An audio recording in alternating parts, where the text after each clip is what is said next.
Just when America has reached a breaking point with division, visionary influencer Danni Benson's I'm Proud of You Sis bro movement taps into the pulse and heartbeat of a culture radically torn. But this loving mom's voice of reason and calm has received national recognition. How do you balance having your children and always traveling with the Yankee organization? When I became a dad, I said that I would always love like a mother.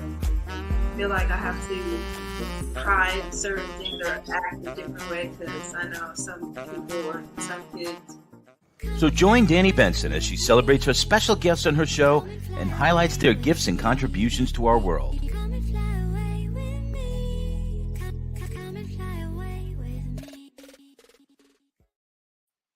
Hi, everyone. My name is Danni Benson, host of I'm Proud of You Sis. Please like, share, and follow. And watch me on Channel 20 Optimum every Thursday at 4 p.m. Thank you for joining. May is Mental Health Awareness Month, and mental health. I'm a mental health advocate. That's my baby. I especially for the youth. I'm so into getting the youth to understand that their feelings matter, and to understand that therapy matters even at the earliest of age of like first grade, because our feelings shape who we are. Our feelings are our choices that we make in our head. Traumas are in our head, and feelings. And I feel like if kids don't know how to navigate their feelings, sometimes they end up making mistakes that they get to regret later. And also in just knowing how to talk about your feelings and being expressive about your feelings, you need to know the words. And a lot of kids don't know the words of what's going on with their traumas. And I'm just such a component and champion of mental health, because it's just that last component that we all need to participate in to make this world a better place, because all these things that we spew out sometimes are based on our feelings, and we need the world to be more peaceful, more kind, more open to others. So I have Tani G here. She is the CEO of Steps with Sisters. She is a mental health advocate. She's a motivational speaker. She's a coach. She's a mom. And we're just here today to talk about just mental health and how is that important to talk about on a daily basis, just like we talk about everything else on a daily basis, because everything that we do every single day has some sort of feelings and emotions on it, including our choices. So everyone, welcome Tani G to the show. Hi, Tani. How are you? Hi, Danny. Hi, how are you? So I'm good, doll. How are you? I'm good. Let me just arrange my camera. You look fabulous today. I want to give you your flowers. I am so proud of you, sis.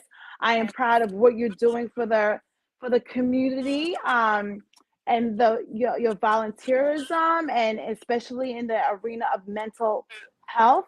You have a nonprofit called Steps with Sisters, and I wanted you to talk to me about just your perspective on mental health and the mental health crisis that is currently going on in our country right now, whether they want to recognize it or not.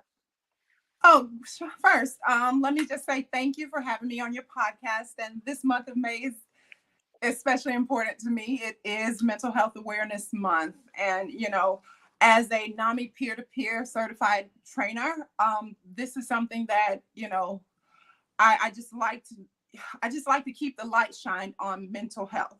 My nonprofit, yes, I am the president and executive director. My nonprofit, Steps with Sisters.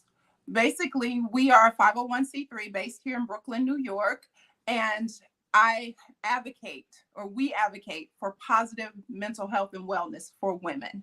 We live by a level 3 living is what we call it. That's our little term we come up with, level 3 living, which is, it's divided into 3 things. That would be to educate, inspire, and encourage positive mental health.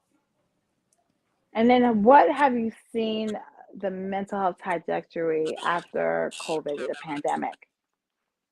The one positive that came from the pandemic was that there was a greater light shined on people that were dealing with mental health. You know, being on lockdown, as we would call it, being locked down, we had to be isolated to the house with loved ones or sometimes by ourselves. You know, I can remember living out in New Jersey with a 3-year-old son and just being isolated all that time. You know, it will take its effect on you. And after coming out of the pandemic, because during that time, you have to remember all therapy sessions were shut down. And for a very long time, they didn't even offer them online. You couldn't even do online sessions. And I used to come into Manhattan for my therapy sessions weekly. It was not possible. So you're sitting there suffering in silence again, and everyone's suffering and going through the same thing. You know, I mean, let's think about it socioeconomically, you know, whether you're in a domestic violence situation, whether you have children, or like I said, even if you're by yourself, you're sitting there suffering in silence. You really don't, what are you going to complain about when people are out here dying every day of a pandemic? Yeah, that was a tough, and it definitely affected our children even more. Yeah. Because children look forward to be in social environments with their other friends, and for them to not be able to go to school, because we're both based in New York, so everybody knows the story of New York, how we were, you know, shut down, and I think we were in one of the last states to open up. It affected our children tremendously. How do you see that it affected the children that you get to see every single day? Well, you know what? I already feel like this generation of children, and I'm going to just be honest, my oldest is 25. So that they already have a gap in learning how to have a conversation on the phone, if we're honest, a proper phone conversation. Everything is done via text now or via social media. So they were already disconnected in that aspect of not even wanting to have conversations. I mean, I can remember younger cousins or even my daughter calling me in the middle of an interview saying she didn't know how to say this. And I'm like, you literally just say it. So if that generation is already sort of disconnected from speaking verbally and doing everything from their phones, you know, it's a higher pressure put on them, so to speak. They're isolated, and you have kids, like you said, you start looking at mental illness from a very young age. You know, that's where you kind of focus. My main focus starts at 15. Mm-hmm. Because I do know that most traumas are set up and your first memories are acquired at about 4 years old, you know? Mm-hmm. So you're sitting here and these kids are trying to navigate what's new for them. Everything changes, you know? I can honestly say, because that was my daughter's senior year of college, and she was supposed to do abroad in Italy. She'd just gotten accepted to go there abroad for her senior year. And that was a devastating blow for her to have to be there, to not even get to March, you know, for their graduation. They actually had to do everything. We had to do it virtually, you know, so that's another form of disconnecting. And and for those children, I don't even know how much. I hope they do a study of those children that were not able to go to their graduation, to their prom, because you wait all your life, especially when you're an American. You start kindergarten, and all you look forward to is senior year at high school. Before, I'm gonna take these out for a second. Like senior year in high school, right? Right. Where your focus is graduation, walking down the aisle, your prom, going to college for the first time.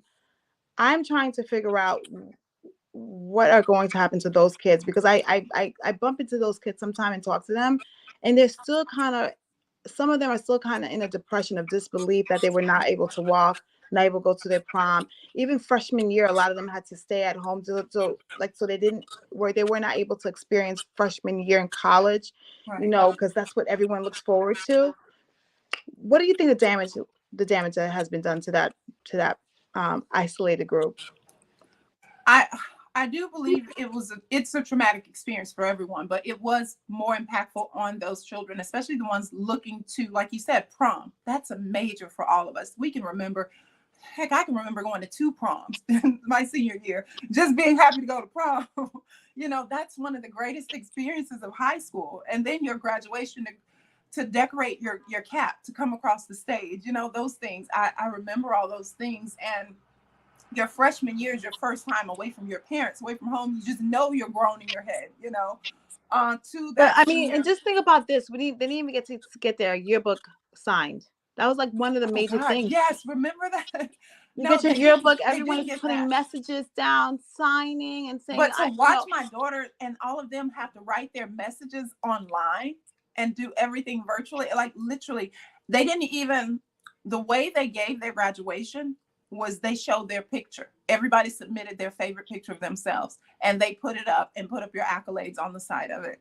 Imagine that being your, so you won't have that experience to tell your kids about, you know, though that's also a form of trauma.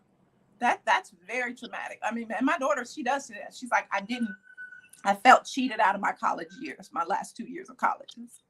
That's true. You know, I do believe they're going to, well, they're going to need therapy. They're going to need therapy. It's going to be essential. Yeah, especially when people start talking about the past and, oh, I remember when I did this, I remember when I did that. And to know that you don't have those shared experiences. Yeah. Because that's Yeah, one of those that's things that we all have those shared experiences. It's just, you know, graduation, prom. That's one thing I think a lot of American kids have in common. It's like the graduation and the prom and the yearbook. right. And, you know, and to know that people are going to be talking about it, you know, in the future and you're not able to relate. I think that's going to definitely be a trigger. It is, but okay, let's flip the side of that coin. What about the parents that was trying to teach kids with the new math that we don't know? The core. No, no. The core. And it's like you're a home teacher now. The core. Like the core where I have 50 million post-its, or I'm teaching them how I'm teaching them. My kids like, no, you can't teach me that way. You're confusing or me. you're showing them the way in which you were taught to do it. That's the way. Like, what is like, that? no. What is that? Look, let me just tell you something. I'm diversing a little bit. I think, especially in New York, I don't know if the whole country has this core curriculum like how New York has it. Mm-hmm. They should definitely teach the parents a class or have it in YouTube, so I know how to do it, so I could teach my kids. Like when you're expecting homework to be returned, yes, it's like, who's giving the tutorial for the parents? Is this a summer course? We definitely need to be schooled on it, because I'm like, what is this you're doing? Honestly, I know I'm gonna sound crazy. I don't even see the point to it. I'm just like, I don't even see the point to core. I understand that they're making it. It's like you got to break it apart and figure it out. I know we're diversing a little bit, but I have an issue with this core. I just feel like the way we were taught, like straightforward, it was like the best way, because it was the best way. Not everyone thinks differently. Everyone's brain is wired differently. I felt like the straight way was like to the point. It was. Come on, we knew how to break down the sentence. You start off with the subject, then the verb, then the predicate. You know, come on, we knew those things. Yeah. We knew how to break it down, but now that's not even enough. And it's like, wait, what? What? I don't know. I'm adjusting because my son is quite young, but he makes it a little easier for me. He really does. His brain works differently, so he makes it easier. But that's trauma. Like I said, that's a traumatic experience, because if I'm wrong and I'm teaching you wrong, that's a reflection of me. Then you fail. And I bust my butt to get through college twice, and I don't know how to do this. You know what? Let me ask. So steps with sisters. Yes. What is your mission statement? Well, like I said, basically to teach and advocate for positive mental health and wellness in women. That's my mission statement. That I stand firm on that. I've known for a very long time, since I was a little girl. My mom always told me, "You're a feminist. You're a feminist," and I used to think, I don't think I'm the bra burning feminist, you know. But I always said maybe she attributed it to, I'm a feminist because I'm very feminine. You know, I'm the girl that will show up in a dress, wanted to wear a dress every day to school, you know. And I just kept thinking, okay, well, how do I help women? Because I just want to help women. So my point was to say, very early in life, we saw our parents helping people. My mom was the person that would do the voters registration, you know, in the community. She would go rent a van to pick up the seniors for election day. To my dad, being in psychology and watching him. And I think the greatest moment that was pivotal for me, knowing that I was going in the right way in starting Steps with Sisters, was at my dad's funeral almost 15 years ago.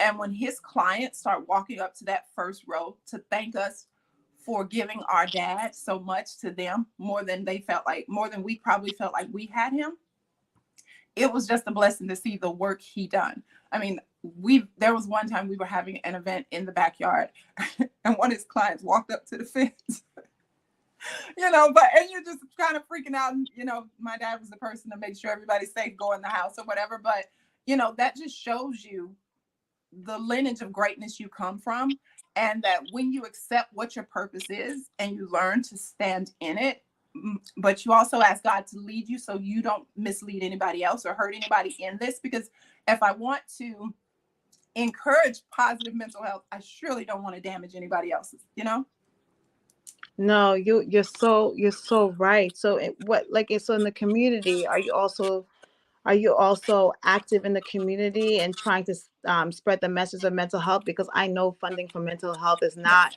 where it should be. And I know that's both of our frustrations, because they put so much into physical health, and not understand that your feelings in your brain, the decisions you make is just as important. So how do you feel about the funding when it comes to mental health and people not understanding like it is important, and there would be less crime, like less suicide, it'll be less sexual abuse, probably, like anything that we deem as a crime. I feel that if every person was introduced to mental health at the earliest of age, then we can stop a lot of those things from happening. Here in the community, I do a lot of volunteering. I have so many memberships to so many organizations, but it's me donating my time, because it's like you said, the funding is not always there. And you literally have a book of paperwork to fill out just to apply for any type of assistance, especially grants. And I'm a pretty good writer. So for me to just have to even go through the grant writing system, that was a lot for me, but that's not the only loophole. It's like yes, they tell you that these things are available. Unfortunately, they make it so hard for you to apply to get there that sometimes you have to hire someone just to do the administrative work, just to get the information submitted correctly, because you're not really sure. I've never submitted for a grant, because this would be the first year that I would qualify to submit for a grant. I started my nonprofit in New Jersey the year before the pandemic happened, but I didn't stand in that shoe fully until after the pandemic. So, it's really hard. It's hard because, if we go by statistics, one in five adults experience a mental issue of illness each year. 1 in 5 of us.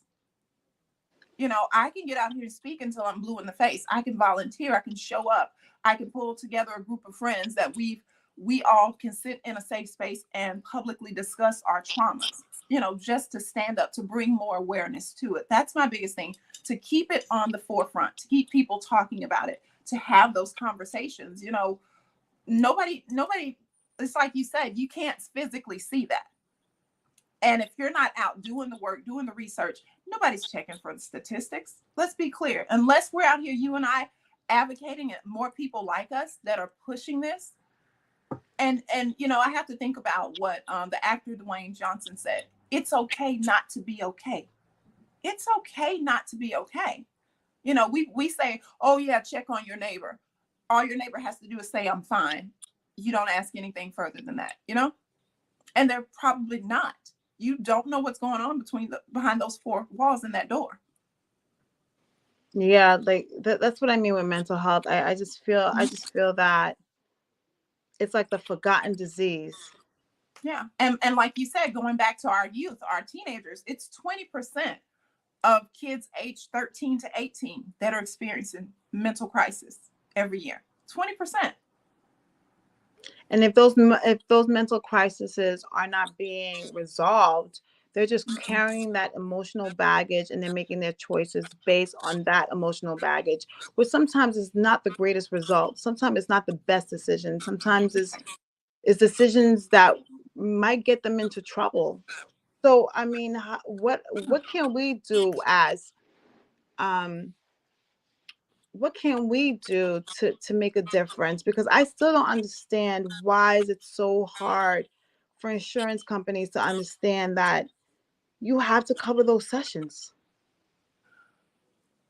Like Well, you can't say, okay, 6 weeks and that's it. Or well, sometimes you see, might. I don't know anything about 6 weeks. What's the 6 weeks? So Because if you are sometimes with enrolled insurance in companies, therapy, yeah, uh-huh. sometimes with therapy, insurance companies will say, we'll approve like the first 8 weeks. Okay, but that would personally depend on individual insurance, correct? Yes, but Because yeah, you can have ongoing insurance and in sessions. That's needed. And now it's so easy. You can do it on the phone. You don't even have to show up. You don't have to do video. You literally can take your therapy sessions on the phone now. You can take them on your lunch break. You know, we really have to keep showing up at the schools. We really have to keep creating safe spaces in the schools for kids to have a voice. But we also have to tread that fine line of when should CPS be brought in. You understand?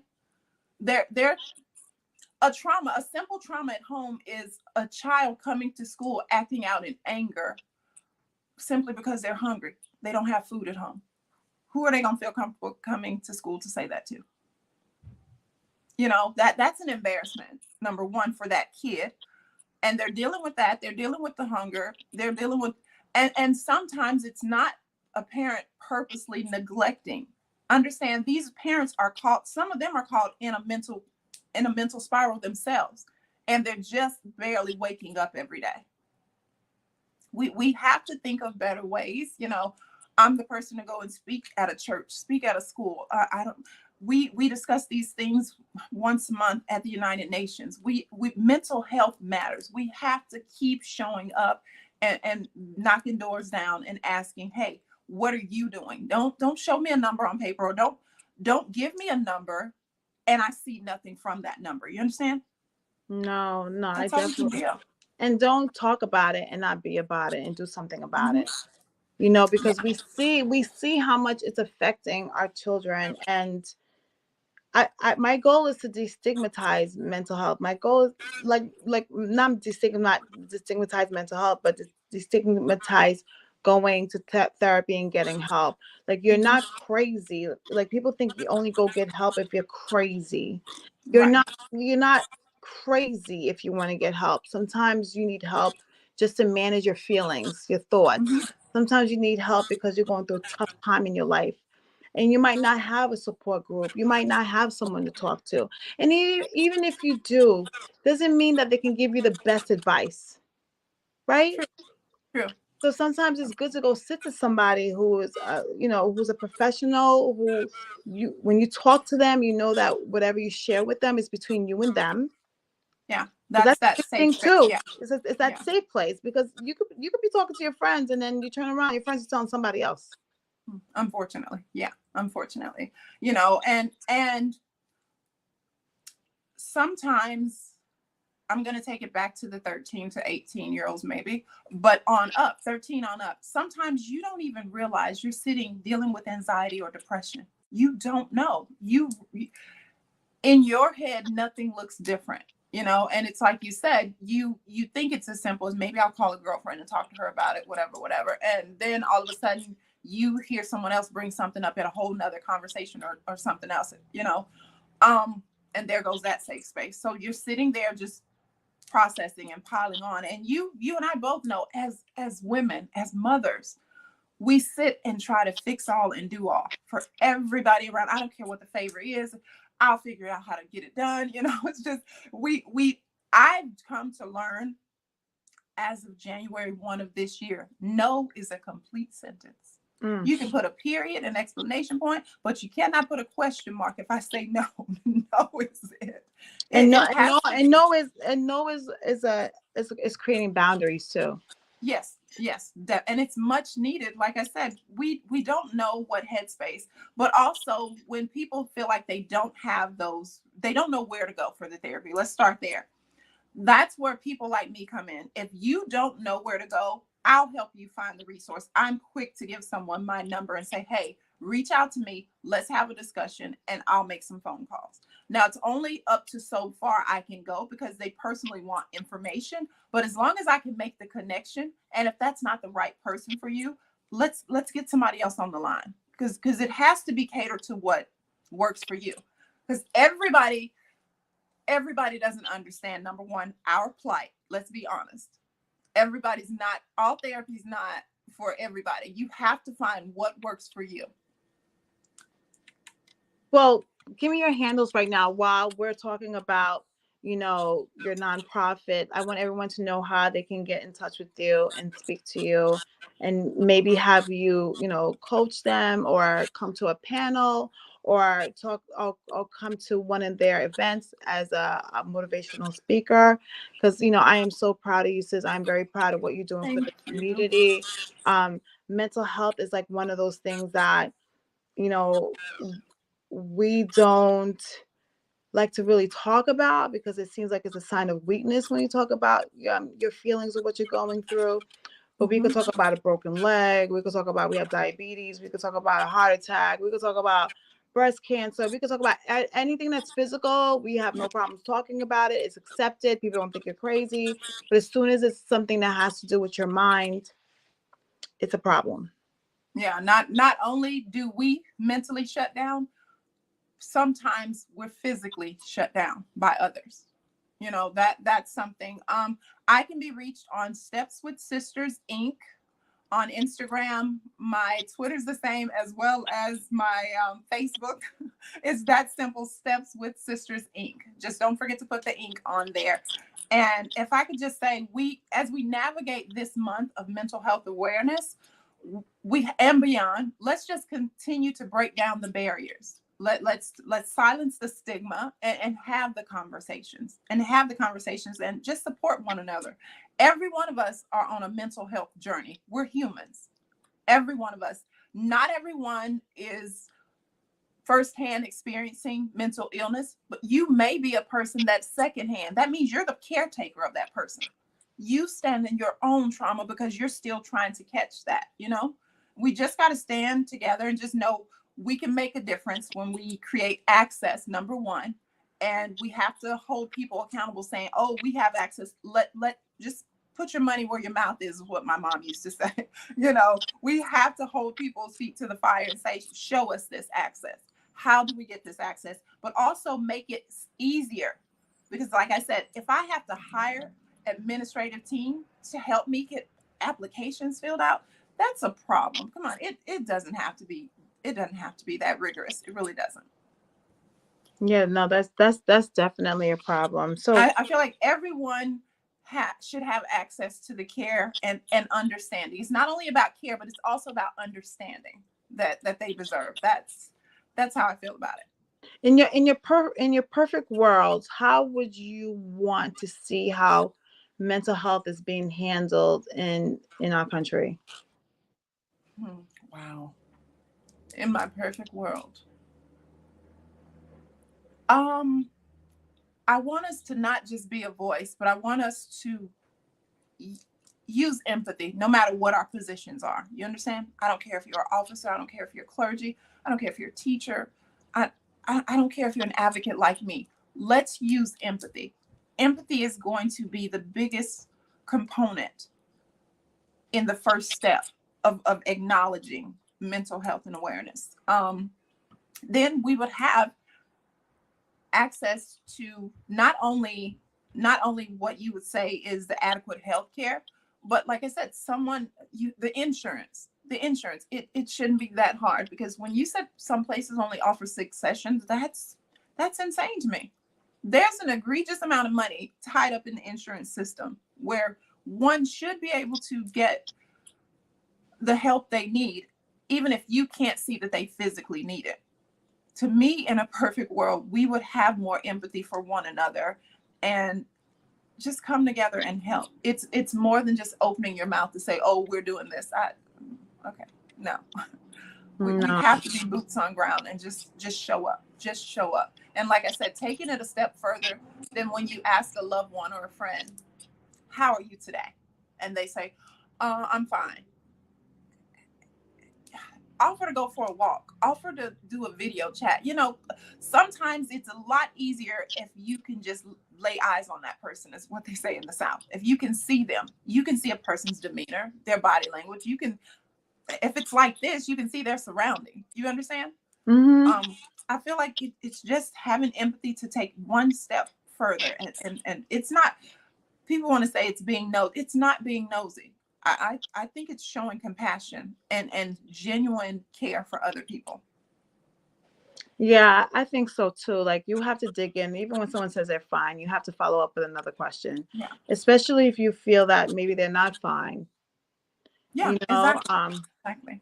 Because if you knew that there was something going on and you didn't hear anything for a long time, you know, and nobody said anything, but that person's not answering their phone, they're not returning calls, they're not answering their text messages, you know, that's kind of how that spiral looks. Because at some point you can't get out of bed, you can't move, and like I said, when you're out here and we're as moms out here, our kids depend on us. I don't care who's around, dad, whatever. 100% of the time, those kids are going to come to us first. And if I can't pick me up and stand, how can I show that kid how to stand? and also we're an example to our kids, right? Like, because if I'm taking care of my mental health, my self-care, then your kids watch you and emulate that. And then you also, I feel like as parents, we have to make a safe place for our children. Yes, we do. We do. And I hate when people say these new moms. First of all, I'm not that new of a mom, but I do. We have much more patience than what was given to us as kids. Let's just be honest about that. You know, I was brought up, my dad was not strict, Lord knows. I'm blessed that I could do no wrong in his eyes. But my mother was always the strict person, you know, and you just try to navigate through that, and you say, I'm going into adulthood. What type of parent do I want to be? You know? And I'm that parent that does allow her kids to bring it back to me. Hey, come talk to me. Tell me what's going on. Because my thing is, I cannot help you if you don't tell me or if you don't give me the truth. I will fight. I'll stand and debate anyone to the ground. I'll stand to defend you in court if I have to. But if I don't give you that space to say, hey, mom, this is not right. This is not, I don't feel right, or this happened, you know, those are things because we want our kids to feel comfortable in that space and telling us. So. Yeah. So and your kids feeling comfortable in that space, right? Mm-hmm. Like one day, I think my daughter said, one day you say we're friends. My daughters know that I'm not friends with them, but I always say you have to tell mommy everything, right? Mm-hmm. How do we make our kids comfortable enough to tell us everything without feeling that they're gonna get in trouble for what they say? I have the perfect thing for this. Now I'm the opposite mom of you, because I will say that. Okay, what kind of mom you are? You're the friend mom? You're the friend mom? So, like, my daughter, her nickname is Prinny.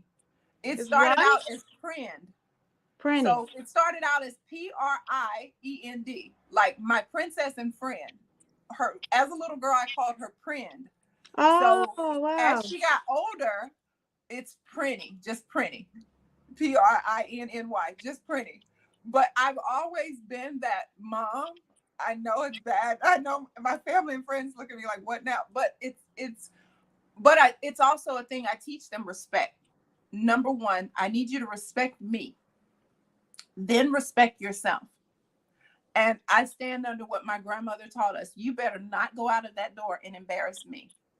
Now, if the example I put in front of you was that, I'd expect that. Now I know that the world will show our kids something different. But I feel like by the time they're exposed, that we have instilled in them what's going to be there. You understand? Mm-hmm. They get to make that choice. Mm-hmm. Right or wrong, you know, they get to make that choice. But I always tell my kid, is it going to help you? And is it going to hurt me? That means if I'm going to have to come out of pocket for a lawyer, if I'm going to have to come, you just have to live on that. So I'm that kind of mom. So my kids can come to me, literally they overshare sometimes, but they can come to me and say anything. That's why that space is different for me. But what happens when it's time to discipline though? Because you are the friend. I don't spank, so I am that punishment person, but my punishment can be traumatic. I will say that I learned that in hindsight from my daughter when she traumatic how? Oh wow. Don't have a favorite toy that you liked and you really were disrespectful. Oh yeah, you don't have that toy anymore. The hammer probably got. So at the same time, I didn't realize until my daughter was an adult and going to therapy, and she told me how traumatic that was, that I took her one time. She had a Game Boy or something, and I don't know, she done something. It was extremely crazy, but anyway, it was disrespectful. Yeah, I took it, and I took a hammer and broke it in half. So yeah, that's. But that's girl, something. you took a hammer broken in half. You pay for it. That means you got to pay. Oh for no, it. I didn't pay for it. But listen, I'm not gonna buy it over either. Wait, so like, you're not gonna, all right. So basically, you put a hammer to it, but don't you have to pay for another one? I didn't buy it. That was on her dad. No, listen, no. That is traumatic. But you know what? That is traumatic. I had my daughter at 22. I'll say that. I had my daughter at 22, and there's an 18-year difference between my kids. So I parent my son very differently than I parented my daughter. I always admit to that her dad took the reins. Her dad was, I worked all the time. That was me. I literally did work all the time. And in my head, me thinking, I have to work. We have to have this lifestyle. We have to do this. That's what I understood as being a good mom. Not thinking I didn't show up every week to lunch at school with her. I didn't show up for everything at school because I knew her dad would be there, And like I said, when your child is old enough to bring it back to your face, like I tell people, my daughter is the mirror for me. What I don't want to see, she's that mirror to hold it to me and say, this is what you've done. This is how you affected me. I can remember the first time my child came home after her freshman year of college for Christmas break, actually. And she told me she was in therapy because of me. That ripped my complete heart out because I sat here and I thought, I didn't abuse her. I didn't do this. I didn't do that. But she said, you were always gone. You were always working. Everything I remember for school, my dad was there. I'm like, wow. That's why I said we can be inflicting trauma and not even knowing it because we're just trying to do the best we know how. So there is. That's why I said I've always created that space that my kids could say to me whatever, and they take full advantage of it. But the discipline, my daughter she's never given me a problem in her 25 years. Never. My son, he's probably going to be the wild card like his mother was. So we'll work on that. You know what's so sad is like, as parents, we're so torn because this country expects us to work so much, and they forget that we have families that we have to raise, right? So it's like the choice is always like work, or be there for your children. Sometimes, like, I feel like in America, it doesn't give you like the compromise that you need, the balance that you need. I don't feel like the weekends are enough. The weekends is when you're running around, by the time you get home, you're exhausted, or sometimes people don't know how to leave work at home and they work at work and they come at home. But right? Look at the other countries. Look at Europe. They have the summers off. Okay. Huh? They have the summers off. No, not only that. Let's go as far as Eastern Europe, where my ex-husband is from. They shut down for 6 months. 6 months. And it's called holiday. It's holiday. What do you mean? Wait, what do you mean they shut down for 6 months? I thought they only shut down for like August. It was no, it's not. It's not that egregious there. It's not that strenuous. It's not the hustle and bustle. When he told me that years ago, I was like, dude, what? I was like, you guys get a break for how long? I'll take 2 months. I don't need 6, But it's also, I guess lifestyles are different there. And I think maybe it probably because it was a bit more what they consider discipline there.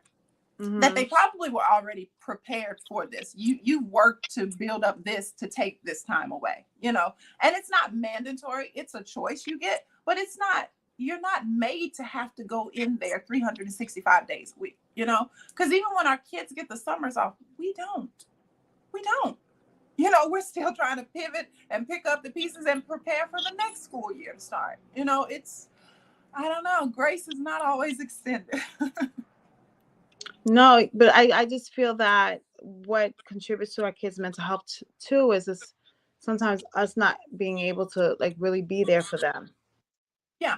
And it is, like I said, I carried that guilt for a long time. I talked to my therapist about it for a very long time. And, you know, I made the apologies and made the amends with it, things I couldn't change.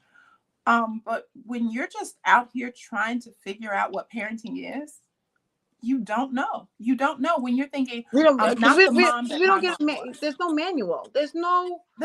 There has to be. I think like in high school, I guess maybe high school would be too young to talk about the parent manual. Mm. But I really think that they should start teaching us the parent manual. Preparation. Yes, but then that's going to become a thing of what your culture is, because that plays a lot of it. Who we are and what our culture raised us to be has a lot to do with the decisions we make as parents. You know, that I even under some cultures, to hear them say that that's the devil when somebody is suffering from mental illness. And I don't like to say it's an ignorance, you know, ignorance is bliss, but it's like, where do you divide that line? You know, where do you divide that line to say help needs to be called? Somebody needs to step in. Oh, shoot. I don't know how to do this, Danny. Give me a second. I see something on my. Okay. I'm sorry about that. We're just out here. Like you said, it's no manual. We're trying to figure it out every day. And I'm learning still to give myself grace with it, because I'm hard on myself. I'm just a perfectionist, and I know I'll never be perfect, but I just really stand there and try to make sure my kids that I'm doing the right thing in front of them. You know, I'm not purposely trying to hurt them. And even when I was younger and having my child, and I don't know how old she was when I broke the Game Boy, but, you know, just remembering, okay, now that I know how badly that bothered her, and I don't know if it was because it was her favorite toy or whatever, because my thing is, I'm not going to hit you. Even in my anger, I'm just not going to hit you, you know? So like I said, for me, discipline looks like taking things that you enjoy. My son enjoys his laptop and his phone and television. It's like, okay, well, we're going to take a break from that, you know? Let's do some reading and some drawing. But then he doesn't mind doing that either. So it's kind of, but I know he's crippled if I take that phone. I know that. So now that you have a son, mm-hmm. I guess you spend more time with him now than how you spent time with your older daughter. But that's also, life is more settled now. I'm older now. Life is more settled. I'm not on the go. I don't have to work for anyone else. You know, that was the thing, because you and I both know, coming from corporate America, when you're not in charge of your schedule, I mean, I can remember being in a C-suite EA. That's all I've ever been for the 17 years I was in corporate America. Besides that, and working in investigations, but you're there to catch all. I can be up at 2:00 in the morning getting emails, and I'm up responding, because that's the way I was trained. And like you said, maybe in high school, there should be a course on adulthood, not just motherhood, but adulthood. Oh, not just parenthood, but just adulthood. Yeah, because they're teenagers. We didn't have boundaries in corporate America to say, oh, don't text me after 5:00. Don't text me at 3:00 in the morning. Or, you know, before the pandemic, that's the one blessing that the girls that are still in corporate America got, that are EAs, I will speak up for them. That was the one luxury that was learned, is that you don't have to sit right there outside your boss's office 24/7, 365. You understand? Because no matter what, we were all sick trying to be in, because, oh, we need you right here. We need to see the physical you to make sure this is done. It really taught us another way of doing everything. We really had to rethink life, and especially in the professional setting. It had to be redone. So yeah, like I said, we didn't know that our bosses were stepping on our boundaries or pushing our boundaries, saying, "Oh, I'm going to need you to stay till 7 o'clock." No matter if you have kids. You know how many nights I had to take company cars home, and I had a teenager. And my daughter, like I said, she remembers that. I always think she has a checklist somewhere. She kept notes of stuff. But like I said, it should be taught in high school, just adulting 101, and do it under the parameter of mental health, positive mental health. You have to have boundaries. You have to. And you have to learn like how to say no. You got to learn, you have to learn boundaries. You got to learn self-care. You got to learn Yeah. it's okay to be alone. Mm-hmm. You don't have to jump from one relationship to the other. Yeah. You got to be okay with yourself. Mm-hmm. You got to learn it's okay to go to therapy. You got to learn it's okay to fail. Yes. Yeah. That's a main thing right there. That's a main plug right there. You have to know it's okay to fail. But you also know, in knowing that, you have to have that safety net. You have to have that safety net. And people will say, well, sometimes you won't have it. Then that takes you back to what you believe in spiritually. You understand? There's a safety in that, because I have to know that at the end of the day, if nobody else is going to show up for me, I have to know with all my heart, God's always going to make sure if I fall, he's going to pick me back up. May not be today or tomorrow, but he's going to make sure I get up. You know, that's the one thing I feel like I don't know if we're really teaching the youth. I don't even know where they stand on religion, so to speak, you know, on their spirit. Well, now it's spirituality, you know. It's so hard. It's so hard having conversations with youth sometimes, because you don't want to ruffle any feathers, because you don't know what to say, what's safe or whatever. So I kind of let them lead the conversation, and I go from there. Yeah. And what would you tell the youth about mental health before we leave? Just know that you are important. Your thoughts matter, but your actions show who you are. And just because you're hurt doesn't mean it's okay to hurt other people. You know, ask for help. Find someone, even in schools, find someone as an adult, a safe person you feel safe with. I mean, that's the one thing. It's okay not to be okay, but it's not okay to struggle. It's not okay. And struggle as to what? What do you mean by struggle? To suffer in silence. Whatever you're going through at home, whatever you're going through, whether it's between parent and child, a boyfriend situation or neighborhood situation, it's not okay to just struggle. That's a mental struggle, trying to take that on. Do you know how many times in corporate America I would walk through that turnstile in a train and my stomach would start hurting because I'm headed into work? That's a struggle. That's a mental knot that's there. And it's like, okay, I hope I don't get yelled at today. You understand? Those are traumas. Those are traumas. You know, it's so crazy. Even our bosses gave us traumas. Girl, I won't even. I would like to have That's a whole nother show. I would like to have I can remember sitting session with my bosses. I had some great bosses, but some. And when they scream your name at the top of their, and it's like, what did I do now? I mean, corporate America is a trauma in itself sometimes. Like, woo! I feel like I'm dealing with different people's mental health. That trauma, it didn't add up to that. No, when I worked in, I just feel like I'm dealing with different people' mental health issues. Yeah. And they all bring it into work.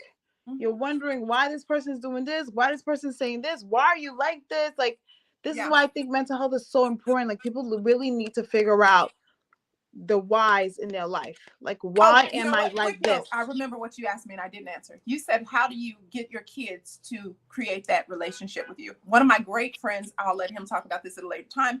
He said his mother would give him 1 hour every day to tell the truth. He could not get a spanking after it or before it. He had 1 hour to tell the truth about everything he'd done that day. And after that hour, it's never mentioned again. That's how you do it. Really? 1 hour to tell the truth? And what about if they don't tell the truth? And there's no repercussions. No matter what you done that day, his mother gave him that 1 hour to tell the truth, and there's no punishment for it. Wow. I thought that was the wisest thing I'd ever heard. Yeah. Okay, but I don't know though, because you give them 1 hour to tell the truth, but that does that condone them doing whatever they're gonna do? Because they No, have to tell but mommy the truth for one but hour, if I'm we're fine. instilling trust, we're instilling trust. So remember, my kids don't want to disappoint me. Like I didn't want to disappoint my parents. You understand? So, that 1 hour implies I'm trusting you. Come to me, and when you do that, it implies I trust you to be the best you. That's it. I think it works. You know what? I'll maybe I can't even say I could try it because Just try it. my kids are smart enough where they'll do all their junk and they're like, as long as we tell mommy the truth within that 1 hour, it will be fine. No, because your kids know you hold them to a standard. And they don't want to disappoint you. Now you might have one might push the buck, but both I of them got one of those. Right, both of them shouldn't buck the system. But I found that I got my kids are super smart. They will use that loophole every single time. Like, Mom, you said you was gonna be mad for an hour. Yeah, no, it's just like I said. But you don't tell them that's what you're doing. You don't tell them that's what you're doing. You understand? What do you mean? You just said that you have to. I thought you yes, said but you're not 1 hour. saying you have 1 hour every day. You're not saying this is an everyday thing. You understand? You can just do it at random. It doesn't matter. So this is, and you can just use a word like, "Hey, this is our safe time. Let's go in the vault." That's what I call it with my friends. Let's go in the vault and have a conversation. No, I like that. Yeah, I just feel like once you, and it's not so much being their friend, but it's teaching them trust outside of my eyesight. I can trust you to represent me and be the best version of you. That's it. No. I mean, like everyone has their way of, trying to discipline, their children, because your children best, right? Yes. So I don't feel like there is a right way and there's a wrong way. I know there's tons of books of how to do it, but I just feel like parents know their kids the best. And like I just want to say one thing, like timeout does not work for my kids. I've done the timeout. I remember I had timeout because I went to private school and they used to always give us timeout. Like we used to always have to stay on a corner for like 30 minutes. It's still, my whole thing was it just built my patience. You know what I mean? I'm like, all right, I can do this for 30 minutes. It didn't stop me from not doing the bad thing again. I'm like, okay. So I just think that you gotta know your kids to know the punishment. No. Now see, I don't know. I wasn't what is it called? Because of all my parents' kids, I'm the one that's definitely going to push the table. But I did not become that way until I was older. That's for sure. I was very shy and a crybaby. If you spoke to me, like I didn't go to pre-K, kindergarten, Head Start, none of those things because I was a crybaby. If you said good morning, I started crying and they had to call for me to be picked up. So I was too shy. But once I found my voice, oh yeah, no. And then my thing was, if I'm going to do it, my punishment is going to be the same, no matter what I do. So I may as well just enjoy the ride because the punishment is going to be the same. But luckily, I didn't get kids like me. My parents' punishment was fear. Woo, Lord, like I was just scared of them. I was like, they didn't have to be there. I was like, yo, if they find out. Yeah, but see, for me, my grandmother held me to a standard of being a first lady and a Southern belle. So the one person I never in this life, even now that her eyes are closed, I never want to fail or embarrass is my grandma Kitty. No. So if I was gonna do something, I was gonna have a conversation with Kitty later. No, but I wanted to give you your flowers. I'm so proud of your nonprofit, Steps with Sisters. I know you work so hard in the community, to give back especially in the mental health space, which is so needed right now more than ever. I want to give you your flowers. I'm so proud of what you're doing. I'm so happy that you came on the show and we just got to have a conversation about just mental health and what it means to you personally. I hope everyone had a great time watching the show. Do you have any last words you want to say, Tani, before we leave? No, I thank you for lending your platform to me. I'm proud of you. I'm proud of you. I'm proud of you. Just know that and keep standing up for our kids. Keep standing up for our kids because if if we don't fight, sometimes, like I said, sometimes the parent can't find their voice to fight. So that leaves you, people like you and I, that have to do it. I'm grateful for your show, and I'm proud of you as well, Danni. Thank you so much. Yeah, thank you. And guys, please, I will see you next week. Thank you for having Tani on the show, and I will see you guys next week. Thank you so much. I'm proud of you, sis. Bye, guys.